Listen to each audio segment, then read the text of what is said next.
తెలుగుదేశం నాయకులు అంటున్నారు మా దగ్గర డబ్బు ఉంది, మీ దగ్గర ఏముంది అని అడుగుతున్నారు. నేను చెప్పా, వాస్తవే, మీ బాబు గారు అక్రమంగా సంపాదించుకున్న డబ్బు ఇచ్చాడు మీకు, కానీ మా జగన్మోహన్ రెడ్డి గారు మాకు దమ్మిచ్చాడు. 5 సంవత్సరాల క్రితం ఇంటింటికి పోయాం, గడప గడపకి పోయాం. ఒకటే చెప్పాం, ఒక్క అవకాశం జగన్మోహన్ రెడ్డి గారికి ఇవ్వండి, ఆంధ్ర రాష్ట్ర రూపురేఖలు మార్చి చూపిస్తాడని చెప్పాం. ఈరోజు 5 సంవత్సరాల తర్వాత మనం చూస్తున్నాం, పాలనా సౌలభ్యం కొరకు సచివాలయాలు వాలంటీర్ తీసుకొచ్చి, ఆ రోజు మారుమూల గ్రామాల నుంచి ఎవరైనా సరే మండల హెడ్ క్వార్టర్కి పోయి కుల ధృవీకరణ పత్రాలు, పట్టాలు కానీ పెన్షన్లు కానీ హాయిగా ఈరోజు వాళ్ళ గ్రామాల్లోనే సచివాలయాలు ఏర్పాటు చేసి ఎవ్వరూ మండల హెడ్ క్వార్టర్ పోకుండా చేస్తున్నాడు జగన్మోహన్ రెడ్డి గారు.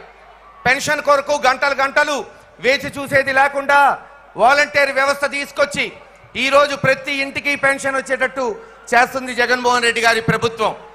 కేవలం పాలనా సౌలభ్యమే కాదు, సంక్షేమం. ఈ రోజున నవరత్నాల ద్వారా దాదాపు 80% మంది ప్రజలకి 2 లక్షల కోట్లు, ప్రతి ఇంటికి 1 నుంచి 2 లక్షలు వచ్చేటట్టు ఈ 5 సంవత్సరాలలో వాళ్ళ కాళ్ళ మీద వాళ్ళ నిలబడేటట్టు చేయూత కానీ, ఆసరా కానీ, అమ్మఒడి కానీ, విద్యా దీవెన, వసతి దీవెన, ఆరోగ్యశ్రీ, రైతు భరోసా కింద కరోనా అనే మహమ్మారి యావత్ ప్రపంచాన్ని అతలాకుతలం చేసినా ఈరోజు ఆంధ్రప్రదేశ్లో పేదవాడు తన కాళ్ళ మీద నిలబడేటట్టు చేశాడు జగన్మోహన్ రెడ్డి గారు. అంతేకాదు, ఈ రోజున గురజాల నియోజకవర్గం తీసుకోండి, 1964 కోట్ల రూపాయలతో అనేక అభివృద్ధి కార్యక్రమాలు, జలదీక్ష పేరుతో 218 కోట్లతో పిడుగురాళ్ల, దాచేపల్లి, గురజాలతో సహా 57 గ్రామాలకి ఈరోజు నీళ్లు ఇస్తున్నాం. త్వరలోనే టెండర్లు పూర్తవుతాయి. గురజాల, దాచేపల్లితో సహా మిగతా 40 గ్రామాలు ప్రతి వీధికి పైప్ లైన్ వేసి ప్రతి ఇంటికి కుళాయి బిగించి, నాడు నాగార్జున సాగర్ కట్టి కృష్ణమ్మ పరవళ్ళు తొక్కిన కాసు బ్రహ్మానందరెడ్డి మనవడిగా చెప్తున్నా, జగనన్న సైనికుడిగా చెప్తున్నా, ప్రతి ఇంటికి నీళ్లు ఇస్తాం 1 సంవత్సరంలో. అలాగే కనీసం డిగ్రీ కాలేజు, మెడికల్ హాస్పిటల్ లేని గురజాల నియోజకవర్గంలో 500 కోట్లతో ఈ రోజున 600 పడకల hospital, medical college, nursing college తీసుకొచ్చాం. త్వరలోనే engineering college, agriculture college, degree college కూడా నెలకొల్పబోతున్నాం. జానపాడు బ్రిడ్జి శాంక్షన్ చేయించాం. Piduguralla bridge, Piduguralla bypass road పూర్తి చేశాం. దాచేపల్లి నుంచి మాచర్ల వరకు 400 కోట్లతో జాతీయ రహదారి పూర్తి చేసి ఈ రోజు బ్రహ్మాండంగా వెలుదిల్లేటట్టు చేశాం. 900 సంవత్సరాల చరిత్ర కలిగిన దాచేపల్లి, గురజాలని పట్టణాలు చేశాం.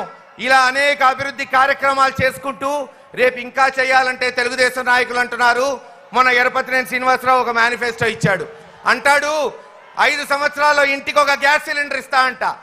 ఒక గ్యాస్ సిలిండర్ అంటే 850 రూపాయలు, నెలకి 14 రూపాయలు, రోజుకి 50 పైసలు. బిచ్చం వేసిన బిచ్చగాడు తీసుకోడు నీ వేసే 50 పైసలు.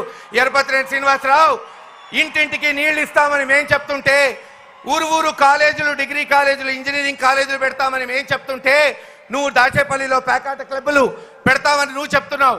అందుకే చెప్తున్నావు, ఖచ్చితంగా ఈరోజు మీరు చూడండి, బీసీలతో సహా అందరికీ సామాజిక న్యాయం చేస్తుంది జగన్మోహన్ రెడ్డి గారు. 75 సంవత్సరాల స్వతంత్ర భారతదేశంలో మొట్టమొదటిసారి నర్సరావుపేట పార్లమెంట్ నుంచి అనిల్ కుమార్ యాదవ్ ని పార్లమెంట్ పంపడానికి జగన్మోహన్ రెడ్డి గారు కాదా ఈరోజు నెలకొల్పుతుంది. తెలుగుదేశం 40 సంవత్సరాలు ఒక బీసీకి ఒక ఎమ్మెల్యే కానీ, ఒక ఎమ్మెల్సీ కానీ, ఒక ఎంపీ కానీ ఏ రోజన్నా ఇచ్చారా? ఆలోచించండి సోదరులారా. ఒప్పుకుంటా, ఈ రోజున తెలుగుదేశం నాయకులు అంటున్నారు, మహేష్ రెడ్డి నీ దగ్గర డబ్బు లేదు, మా ఎరపతినేని నిన్ను 10 సార్లు కొంటాడు, అనిల్ యాదవ్ని కృష్ణదేవరాయలు 100 సార్లు కొంటాడని. ఏం పర్లా, అనంతవాయుల్లో రాజశేఖర రెడ్డి గారు ఉన్నాడు, వెన్ను తట్టు ప్రోత్సహించే జగన్మోహన్ రెడ్డి గారు ఉన్నారు, చెయ్యి నడిపించే కార్యకర్తున్నాడు, ఆదరించే అభిమానించే జనం ఉన్నారు. అరే నెత్తురుంది, ఊపిరుంది, సత్తు ఉంది, ఇంతకన్నా సైన్యం కావాలా ఈరోజు యుద్ధం చేయడానికి? Thank you.